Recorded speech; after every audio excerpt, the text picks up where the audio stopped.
So they keep doing this crazy, if you watch the left-wing narrative, they keep doing this every single day now. I'm hearing someone on the left-wing media talk about how many Americans have died and how more people have died from coronavirus than all of the Vietnam War. Okay, I hear you, okay? More people, okay?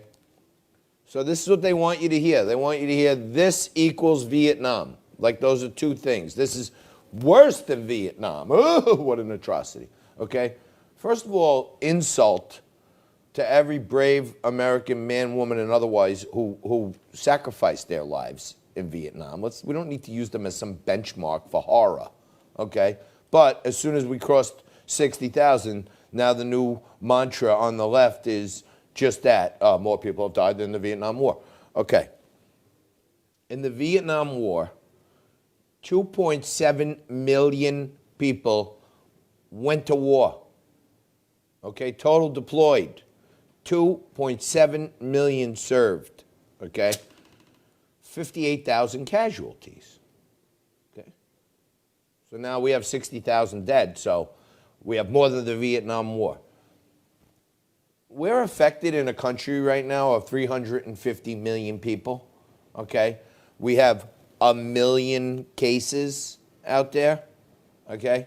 And just so you could offset these morons a little bit, here's some numbers, okay? Here's some numbers, just so you know I'm citing actual numbers, okay? Forget about dead and amputations, crippling, and forget about all that, okay? But that's on top of the 58,000. Now, here's the numbers. When the wackos are telling you how there's more deaths than Vietnam, 1 million cases, 61,000 dead. 0.6% of all the cases. Forget about all the people. Take that by 3, that's 1/8 of a 1,000th of a percent of all the people that could be affected. But let's just use the 1,000 cases, 0.6. Vietnam mortality, 2%, okay? Just under 4 times greater. So it's an insult to the people who died in Vietnam, and it's an insult to us to say this is worse than Vietnam. It's just, it's unnecessary, it's uncalled for. And yeah, that's, I am getting the juices flowing every day and stuff, you know, there's actually stuff happening up here, okay? Now, we're getting ready. Right now, we're on Facebook Live every single day, but we're getting ready to start talking to the whole country again on a fresh new network. Still be able to see Liquid Lunch Best Of on Newsmax on the weekends, but during the week, we'll be on Facebook. But we'll also be on Biz TV, which is an on-demand streaming and over-the-air network going to about 30 million homes in America. So I'll keep you up to speed on that. Lots of great things happening there. We want to be on live. We want to be talking to the people. We want to be talking about entrepreneurship. We want to be talking to small business people.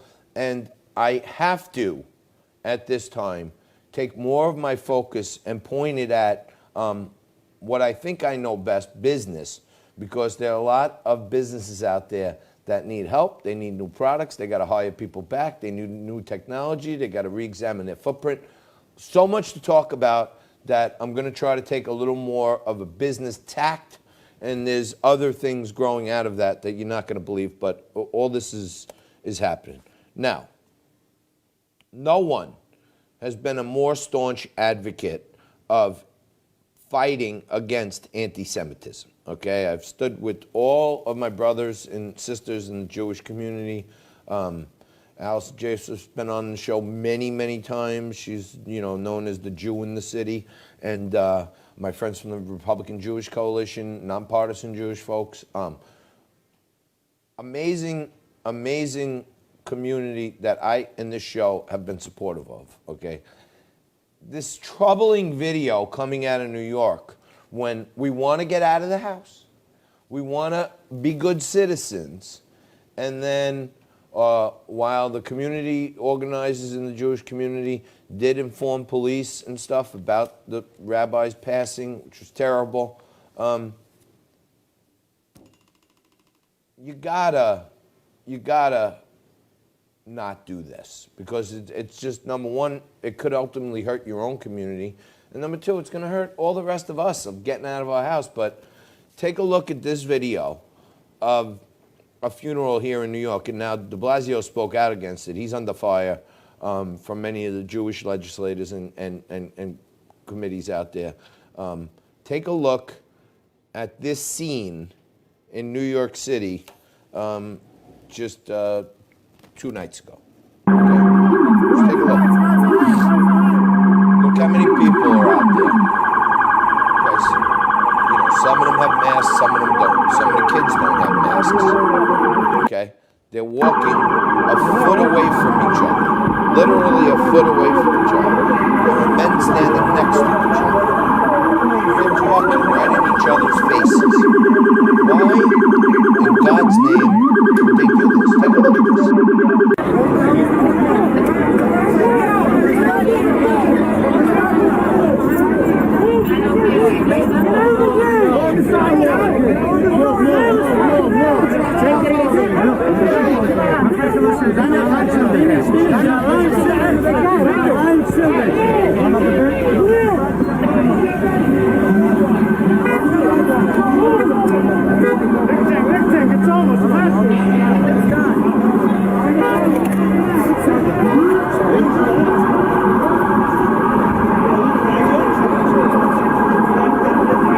Don't understand why this community would not understand that we can't be doing this stuff at this time. And I gotta call both sides of the equation. It's just, now look at the amount of people, look at the amount of cops. The cops are facing such a tough time right now.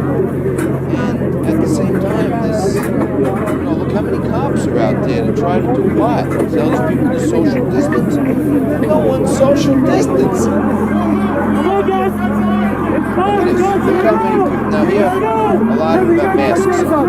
Okay? A lot of them have masks. I'll give you that. The cops tell them, get moving. They're all in a huge, huge crowd. Hey, NBC News viewers. It's crazy. It's just crazy. So I don't know. I'm trying my damnedest to not be judgmental of people, because I want to go out. I want to talk to friends. I don't want to have to stand 20 feet away from them, but get the masks going. Now, my friend Carla, this was a fun note. You know, Frank's going to start joining us again next week. And, you know, on a fun note, in the beginning of the show, Frank used to do a little segment called Frankly Speaking. And that's where Frank Morano would give his unvarnished 1.5 minutes of his rant of the day, which, you know, in almost every case was 3 to 4 minutes. But in any event, the Frankly Speakings were, you know, a good start to the show, because Frank would get fired up, rip things up, turn red, go crazy, have a drink, and then we were on a good path. But someone at the New York Post must have been watching Liquid Lunch, because I found this headline in the paper yesterday where they're using Frank's term as a headline, Frankly Speaking. Now, I'm just kidding. I thought it was a good segue, because my buddy Frank uses that as his coined term, Frankly Speaking. This is what I'll be speaking frankly about. But Nathan's famous hot dog chain, by the way, for those of you who don't know, the Nathan's thick cut fries, the waffle cut fries, the thick cut fries, the fat, long fat waffle cuts, best fries out there. You got to go to Nathan's, get them right out of the thing, burning hot. They put them in the bag. They put like a half a jug of salt in there. You shake that up. But Good news from Nathan's. They picked up $1.2 million in the stimulus plan.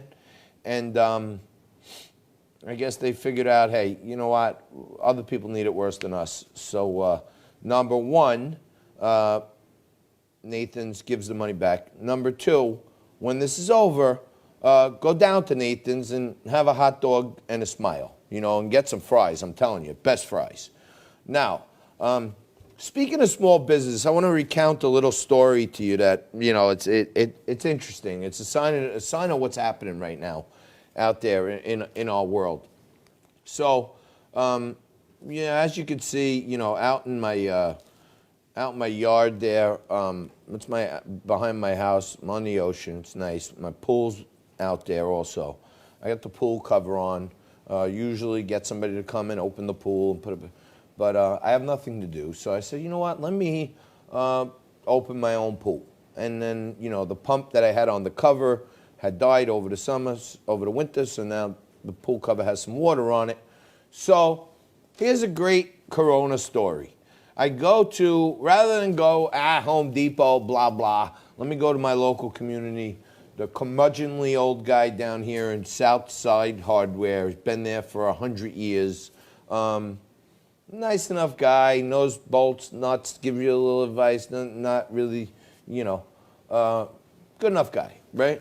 So I go over there and say, well, I need this, I need that, and I want to pick up a pump. So I go in and I say, we got the pump? And he says, yeah, it's $70. So I'm looking at it and I'm thinking, in Home Depot, this is probably a $50 pump, right? And I say, you know what, let me just buy it from the guy. And then I said, well, you have this and this? No, we don't have that. We ran out of that. So then I'm thinking, now I got to go to Home Depot anyway. Why should I buy this pump from him? I should buy it all at Home Depot. It'd probably be better. And I said, no, do the right thing, John. Just buy the pump. So I bought the pump, right? And this is when sunshine shines upon you sometimes. So I have to go to Home Depot anyway. I go to Home Depot.